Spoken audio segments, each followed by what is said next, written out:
Because this is what our organization does, is disaster response, search and rescue. So it was a perfect fit. Attawapiskat, Tango Golf X-ray, turning final runway 24. Life is challenging here. Antibiotic-resistant skin infections, crowded housing.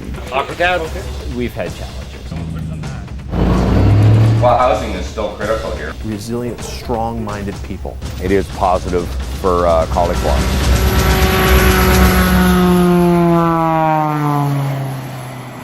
Here we are on the flight, making our way to Attawapiskat. We just left the Oshawa Airport earlier this morning. As you can see, a beautiful scenery that we're looking at over northern Ontario. O.V.E.R.T has pledged $100,000 in a charitable donation to the people of Attawapiskat First Nation to aid in emergency relief. The great majority of people report slower healing of their wounds. I mean, that might have nutritional causes, but also rashes, itchiness, hair loss. And I'm not going to speculate as to where that's coming from, but the water is a good suspect. What we're trying to get here is a sample of water so then we can evaluate it to determine what we think the products in the sample are. So this sample is from a distribution center, so this is where they're currently coming to get all their water. Their water is put through the normal chlorination system, and then they also run it through a reverse osmosis system. You come to expect it as a Canadian, that water is just something that you get out of your tap and it's readily available for drinking, cooking, showering.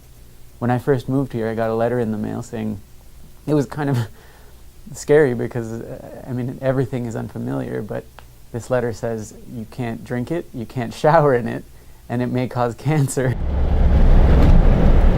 Kids wake up in the winter, cold floor. They go to school, bad mood, that's why they're bad mood again. They don't have a hot tea or hot soup, hot porridge. Did you see that other one with the styrofoam off her sides? It had a big hole in the styrofoam. Yeah. One of the low points is you're seeing people living in substandard housing. But again, substandard to who? But we're seeing the same things as far as living conditions that we saw with people that we responded to help in Haiti. Well, now we've got a significant difference as far as temperatures go. So what we're doing right now is we're just getting ready to deliver some of these personal hygiene packs that we packed up down in Oshawa. They contain items such as some Pepto-Bismol for some of the gastrointestinal issues that people are having, some tea tree oil, as well as some Band-Aids, some Polysporin, baby oil gel, in addition to some zinc oxide cream that will also help with some of the baby rashes and any sort of problems or anything like that. So there's apparently some residents that have been housed in these complexes here, so hopefully these items will be able to help them out. It is disheartening to know that somebody comes from Haiti, or having done a mission in Haiti like yourself, with the same tools they use to treat a cholera epidemic in a place that is a failed state almost. Like it's been sort of in crisis for decades, and this is the same kind of tool that we have in place in Canada. It kind of hurts in some place, and you don't think that as a Canadian growing up. You think, well, we have a responsibility to lend a hand internationally because we already have our backyard together, and that isn't the case. So yesterday we acquired some water samples at different places throughout the village to try to establish the effectiveness of their current filtration system. This is one of the samples we picked, and this is another sample we picked. This was from a local facility where people are acquiring their water, and they're actually paying for it at this facility. We incubated them here at the hospital with the help of the hospital for a period of 24 hours, and that would establish whether there was any contamination within the water. This was the normal color of the water going in. I haven't run this through a UV lighting system yet, but there could potentially be contaminants with it, but it doesn't appear to be at this point. If it comes back a bluish green color, that means it's positive for coliform. This was the sample I received from the store, which is allegedly clean, and people are paying for that water.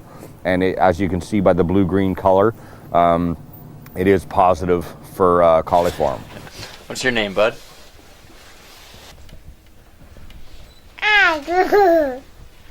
Boo.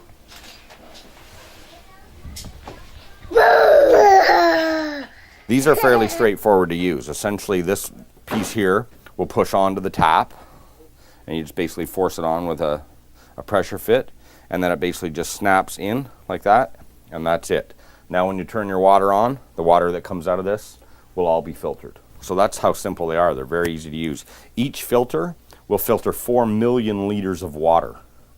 So for the average household, that's about 17 years of water that this thing can filter out.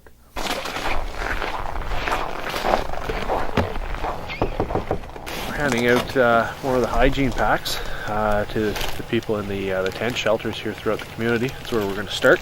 We're going to move to the rest of the community as soon as we're out of these. Hey, Dave.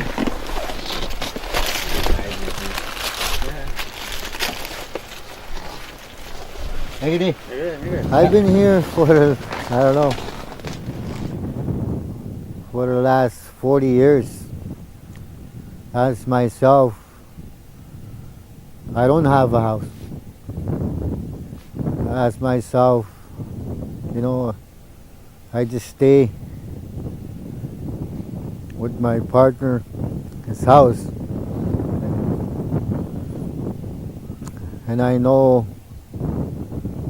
people frustrated just to get a new house. But then they have to wait 3 years before they go in. And what do you hope your mission accomplished for the people there? Well, just to give them some hope that other people around here do care, you know, and we're trying to give them some of the supplies they need to hopefully try to just get them over the hump until the weather can improve. They don't live on a matter of what they want. They live more on a matter of what they need. And when it gets to a point that they don't have what they need, then we as people within society that have everything that we want, everything that we need, then maybe it's time for us to look beyond our living rooms, beyond our backyards, and help those that are in need. It is our hope that the aid will obviously give the people of Attawapiskat the short-term relief that they need to help them during what is going to be a pretty cold winter, and address their immediate and short-term needs given the state of emergency that was called by the Attawapiskat Council.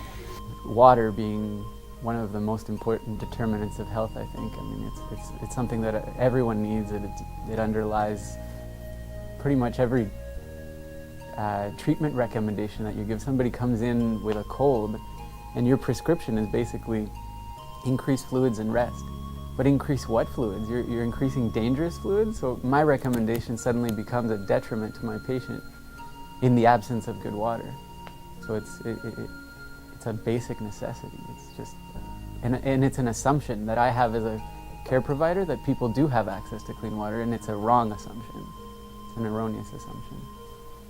We all appreciate what's been going on with the outside world, and you know, without them, I don't think we're going to be in a good situation right now. So bottom of my heart, I say thank you to everybody that's been helping out, including you guys. You know, it takes away from your family in your hometown, but you guys make you know, sacrifice to come and help us out, and we appreciate that. And I don't know how to say thank you enough, but thank you.